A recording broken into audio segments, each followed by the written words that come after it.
Hello everybody, my name is Bragster and welcome back to TEW 2020 where we are in charge of Impact Wrestling. Don't know why I still have the pen in my hand.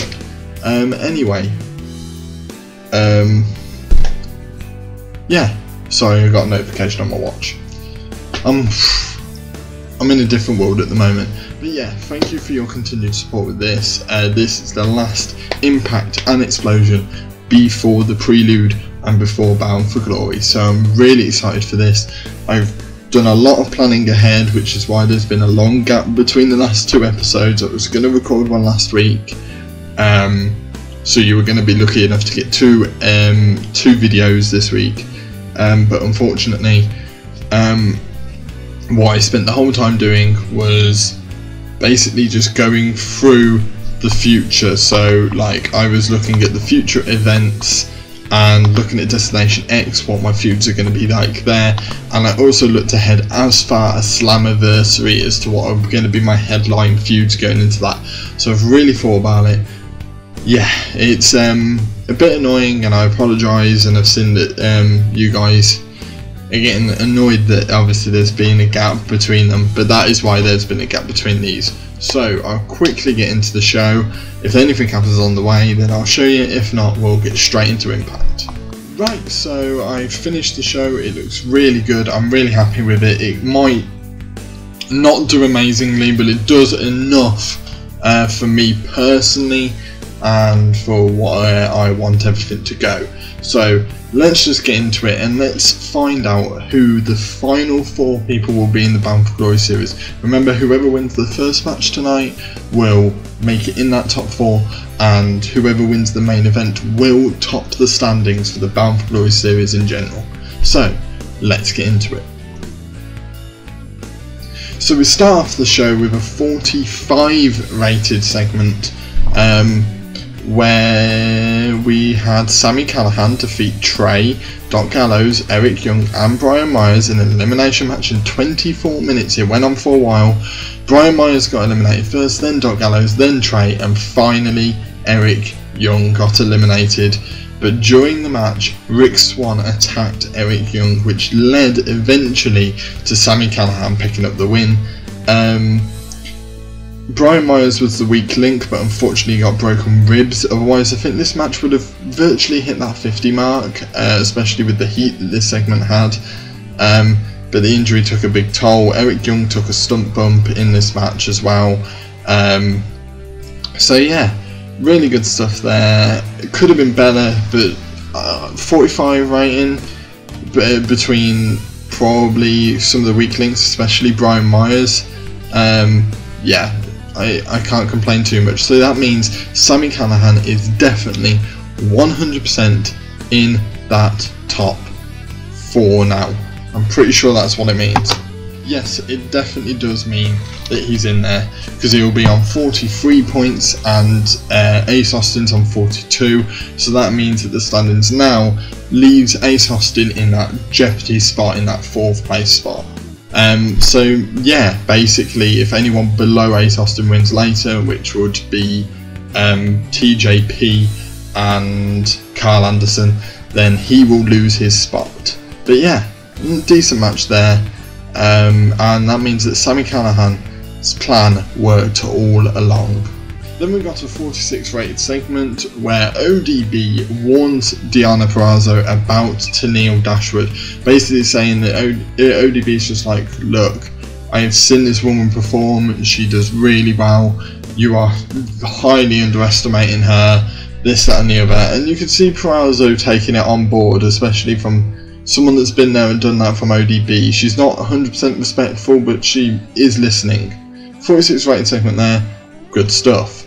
Then we got a 45 rated segment where there's a massive brawl between Tommy Dreamer and Jake Crist, and they're just literally battering each other with weapons, and they're going absolutely mental. That match at the Prelude is going to be incredible. Then we got a 35 rated segment where Su Yung defeated Nevaeh in 10 minutes for the Yellow Fever. Quite a simple match. Su Yung dominated the match throughout, and just looked dominant, like utterly dominant. Then Su Yung starts attacking the Veya, and then Kylie Rae comes out for the rescue, taking out, well, not even taking Su Yung out of the ring. Su Yung just leaves the ring and leaves Kylie Rae high and dry. 28 rated segment there, not good. Kylie Rae's just not living up to it. Then we've got a 42 rated segment where Eric Young demands Rick Swann at just now at any point, and Armel grants him this at Bound for Glory, and then Swann attacks yet again, leaving Eric Young in a wake, and Rick Swann's just smiling as he walks away. Seems a very different side to Rick Swann, a lot more mysterious. In recent weeks he's been holding himself back, he's been in the background, and now he's going for it, a lot more of an aggressive nature to him. And speaking of that, that's going to lead to his new gimmick, which is a dark grunge gimmick. Quite a different one is now, and it's got an adequate rating, which was more than he had before. So yeah, nice stuff there. Then we've got a 47 rated segment where the Motor City Machine Guns and Heath and Rhino confront each other about the possible title match at Bound for Glory. If Heath wins at the Prelude, these two will face off for the titles. They've both mutually agreed to it, and it should be a good match between the two. Then we had the Impact World Championships match where Eddie Edwards defeated Rob Van Dam in 16 minutes by submission with the Achilles lock, and Eddie Edwards won the match. Rob Van Dam with a 58, Eddie Edwards with a 56. I knew this match would be good. I didn't put any special things, I didn't put Steel at the show, nothing like that, because I wanted it to last a little while, and it performed. I could probably get a better rating than that out of this feud, but I didn't want to push it too far, so 59 rated. It's not on the pay-per-view, so I don't need to push it. Good stuff there. Then we got a 51 rated segment where Ken Shamrock and Moose finally face to face. They just go face to face one final time, and it's just a verbal one. Both apparently struggled off script, which is unlike both of these boys. But yeah, this could be a very brutal match, and 51's losing heat. If their promos that are bad can get 51, I hate to think what their match is going to be like. Then we've got a 51 rated segment where Stephen Amell tells the champs that there's a #1 contenders match next. If Heath doesn't win his match, these are the people who are going to be facing the Motor City Machine Guns at the pay-per-view. If Heath wins at the Prelude, then whoever wins this match will eventually face the champions, either at the next pay-per-view or in between the two pay-per-views. So yeah, who's it going to be? That's right, Aiden English and Simon Gotch defeated the Deaners when Aiden English pinned Cody Deaner with the director's cut. That's right, Simon Gotch and Aiden English are back together. So Simon Gotch got a poor rating for his gimmick, Aiden English got a great one. They both got a 38 rating, 14 rated match overall. Bear in mind there's no heat to this at all. But yeah, Cousin Jake performing well, all of these boys performing well, so I should definitely invest in these two teams. But that means that if Heath doesn't win, then English and Simon Gotch will face the Motor City Machine Guns at the pay-per-view. If you want these two, come up with a name for these two. If you want them to be called the Vaudevillains, then I'll call them the Vaudevillains. If you want them to have a different name, just put anything down in the comments and I'll listen to whatever you say, because I can't really come up with anything on my own, so I want to see what you guys think. And then we got a 43 rated segment where Jordan Grace gives Dashwood a warning about Purrazzo. Obviously Purrazzo won the title off of Grace, and Grace just goes, look, Purrazzo's difficult to beat. I've never faced anyone like her. It's very similar to what ODB did earlier in the night, putting over these two women as a strong contenders for this title, and just basically proving that this match could be a big one in the women's division. Then we've got a 54 rated segment where Carlito is revealed as the final competitor at the Prelude. Oh boy, so it's Carlito, Heath, James Storm, Frank Mir, Jeff Cobb and Aaron Stevens. What a match that could be. If anyone wins that match, whoever it is has some big things in store with them. within the company, and Heath better hope he wins that, because if he does, he wins a title match, and that will be huge for his career, possibly even huge for Rhino's career. But he's got some tough hurdles along the way. Obviously, this doesn't mean that if they don't win this match, they will never get a contract in the company. They may in the future get a contract, but it's just for now. And that's the same for Heath. But obviously with Heath, it's a bit of a different circumstance. The whole point is to win a contract, and it will be a long-term contract as well. So yeah, whoever wins that match is going to be a huge. 54 rated segment. This storyline is doing really, really well. Then we've got a 47 rated segment where Stephen Amell stands in front of the crowd and quits. This has been coming for weeks. He's not been doing well, and he announces that he's found a GM, he's found someone that can do things better than what he's been doing, and they're not going to be this GM that's in front and like constantly bombarding the crowd. Very similar to what Amell's been. Gives the wrestlers someone to go to. It gives someone responsibility when there's a feud that needs authority to get in there. Obviously, you don't need these big I-ams coming in doing this, that and the other. Just need someone to oversee things, and that will be revealed at Bound for Glory. And here's the main event. This is make or break. I don't know how this is going to go. This is a hardcore match or something like that. And yeah, it was going to be a ladder match, but I made it a hardcore match. Oh boy, what's the rating going to be? This is make or break for this show. 60 rated. Oh my god, that's amazing. Genuinely, that is amazing. That's a lot better than I thought. So in about that great wrestling and good heat, Ace Austin defeated Miro, EC3, Carl Anderson and TJP in about 20 minutes when Ace Austin pinned TJP with the House of Cards. Obviously them two have had a rivalry going on recently, but during the match, Madwan Fulton attacked TJP, leading to the pinfall. Very similar to what happened earlier on in the night, someone getting involved, someone helping someone else out. But that means Ace Austin topped the Bound for Glory series table. He's topped it. He's beaten the EC3, he's beaten Miro, he's beaten Carl Anderson, TJP, Sami Callihan, Eric Young, Brian Myers, Doc Gallows and Trey.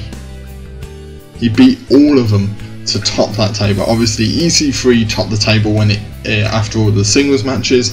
Ace Austin has topped the table overall. Both of them, if they don't win at the Prelude, have very good grounds to say they deserve opportunities for title shots in the future. But yeah, that means that the match at the pay-per-view at the Prelude is EC3 versus Miro versus Ace Austin versus Sami Callihan. That match should be incredible, and the winner of that will face Eddie Edwards, who has performed magnificently earlier on in the night. We've got two great pay-per-views coming up in the next 2 episodes, which should be incredible. Miro topped it with the rating with 65. Ace Austin got a 62 as the second best. EC3 with 55, and then the other two with 52. All performing above and beyond what I expected of them. Ace Austin took a stump bump, and so did Carl Anderson. Yeah, unbelievable.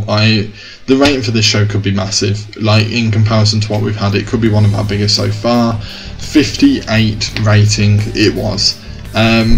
We could, if we put the Eddie Edwards thing at the start, it might have even been bigger than that. But yeah, that first match, if it wasn't for Brian Myers getting injured, I think we would have had a higher show rating, possibly even hit that 60 mark. But I can't complain. It's one of our best shows. So yeah, that concludes the final Impact before both our pay-per-views. We've got Explosion next, which we'll go to.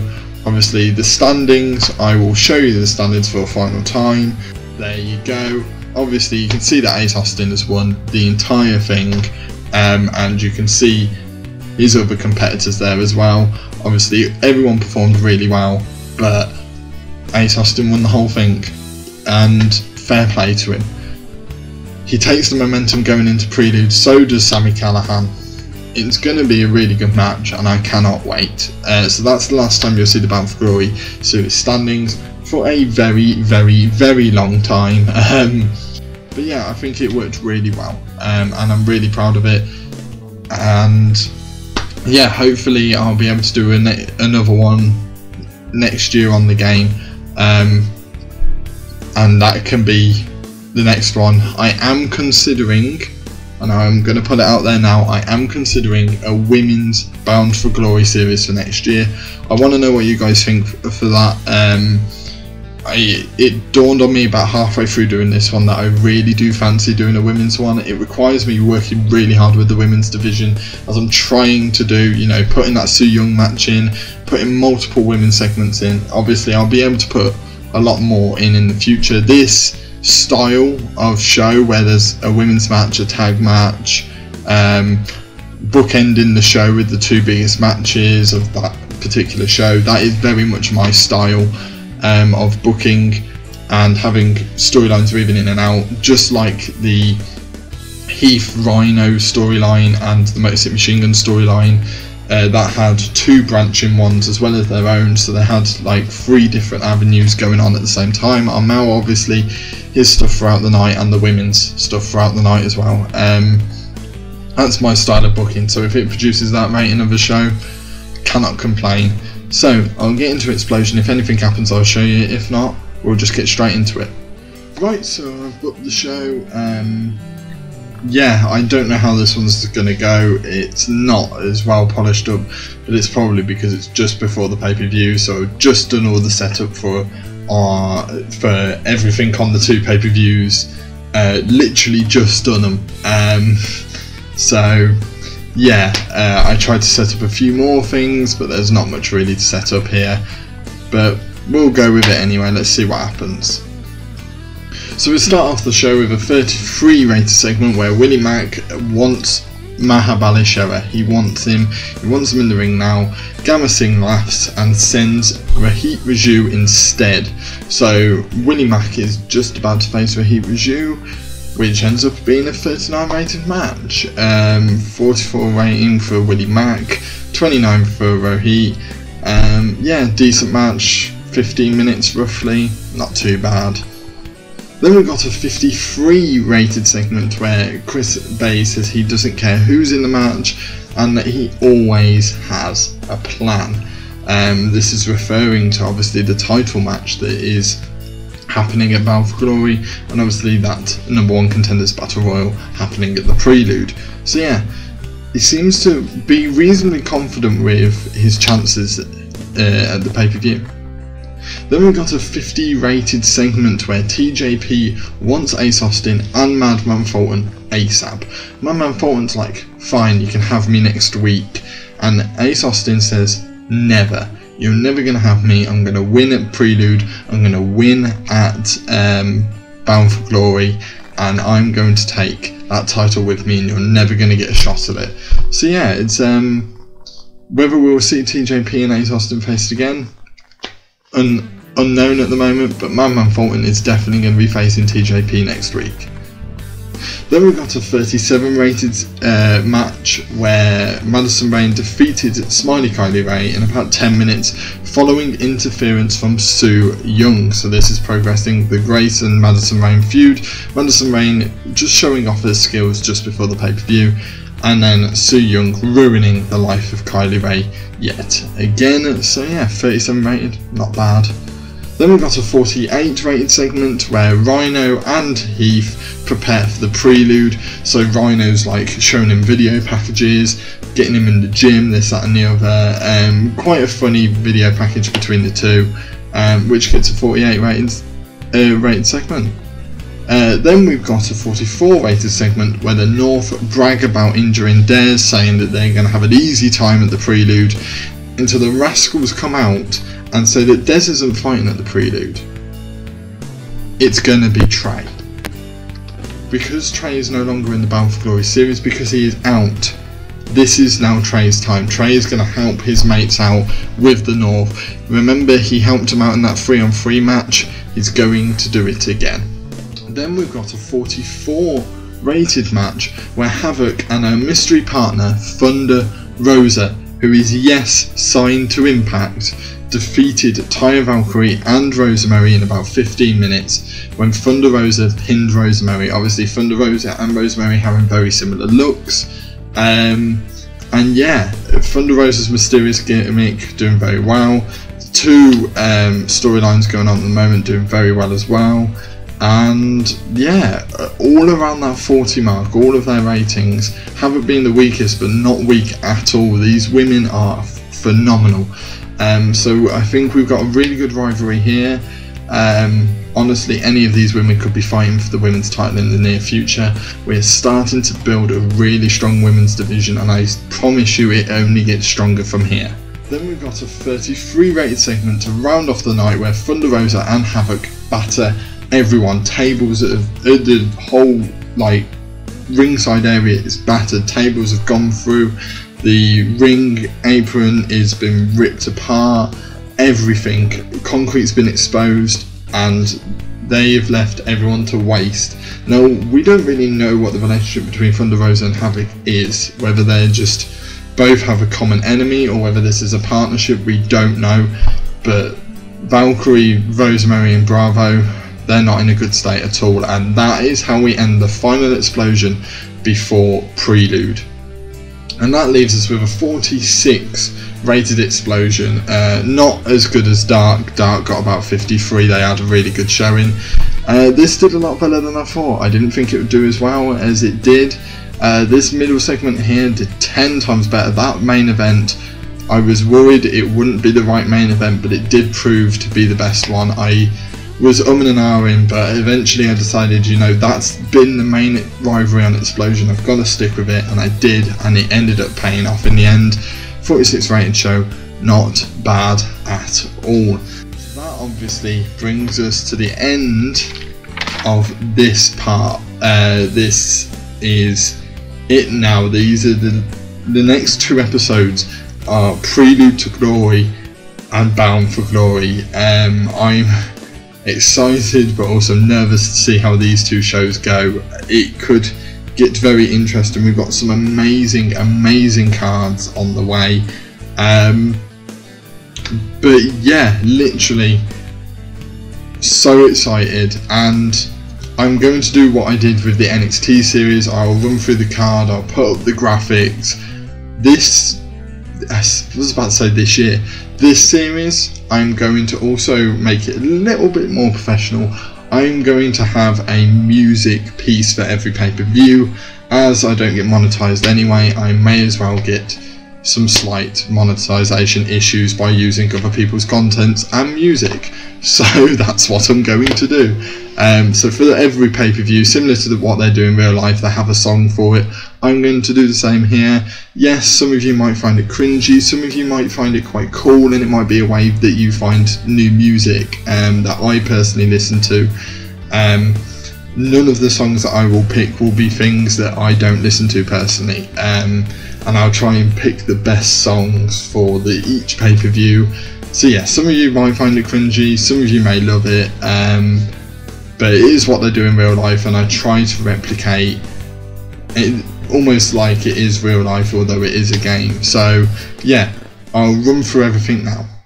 Right, so as you can see on the screen, this pay-per-view, the Prelude to Glory, is the theme song for this is Earth Home by Tokyo Myers. It suits this pay-per-view perfectly.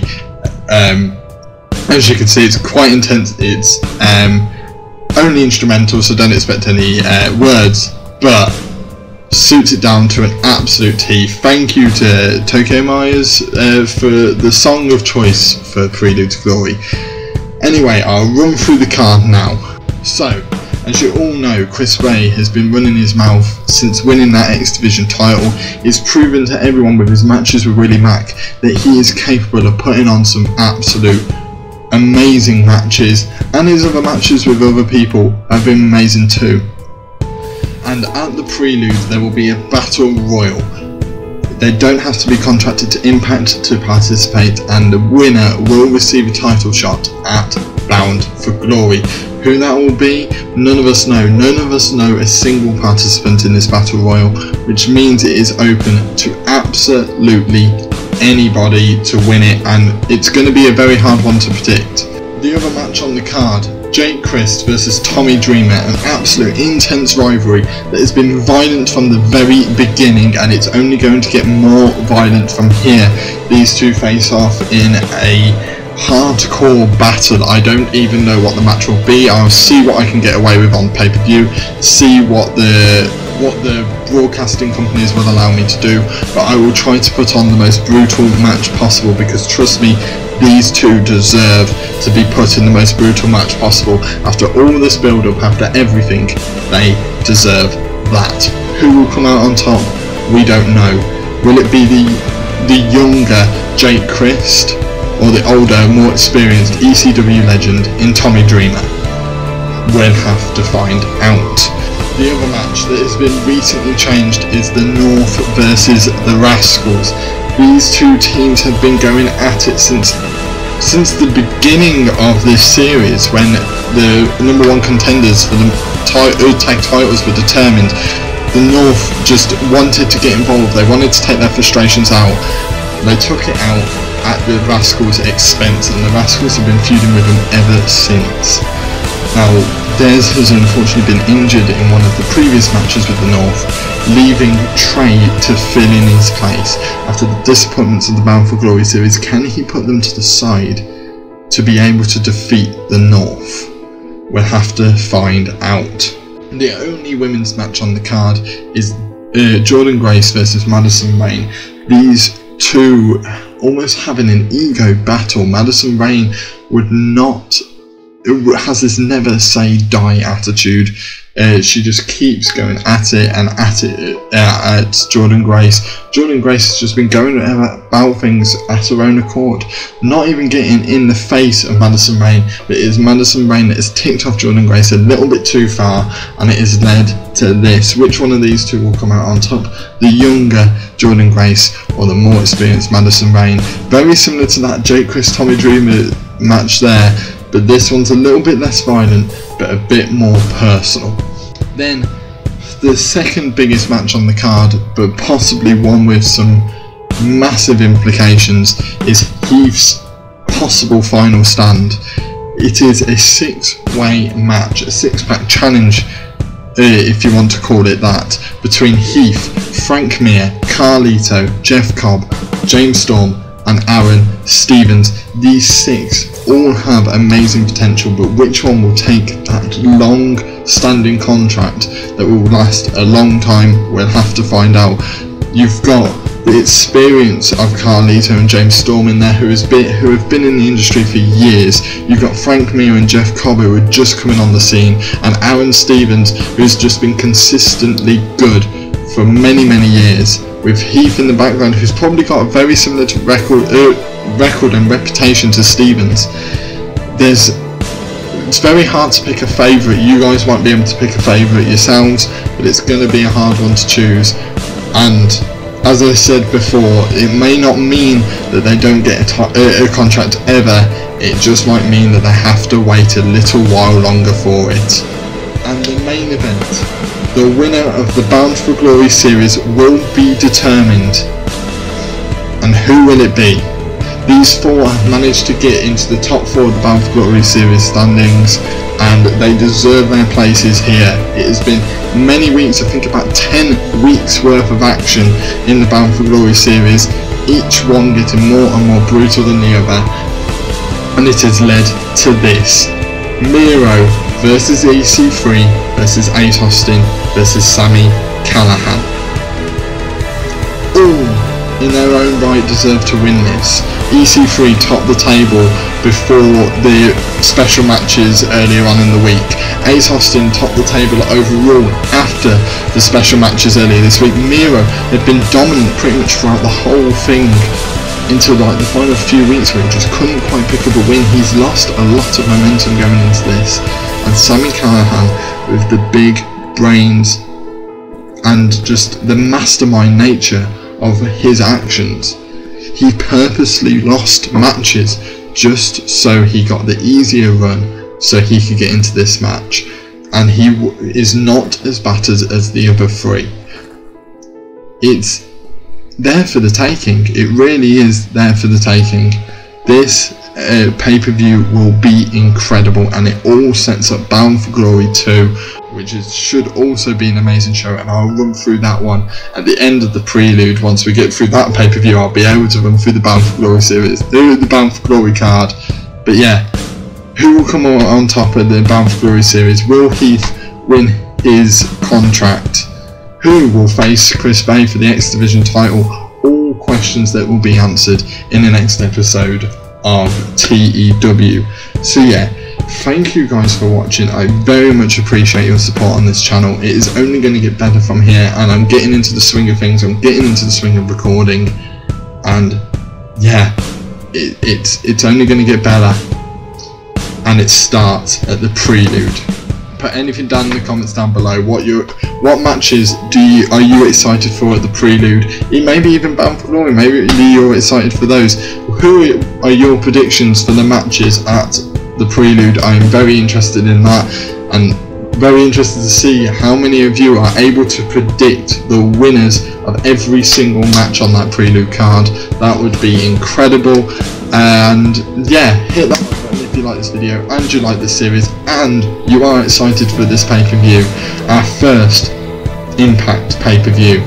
Subscribe if you're new here, because I've seen people go unsubscribe, and a lot of you who watch my content are unsubscribed. About 80% of you who watch my content are unsubscribed, so please subscribe to this channel if you are enjoying this series, and I shall see you in the next video. See ya!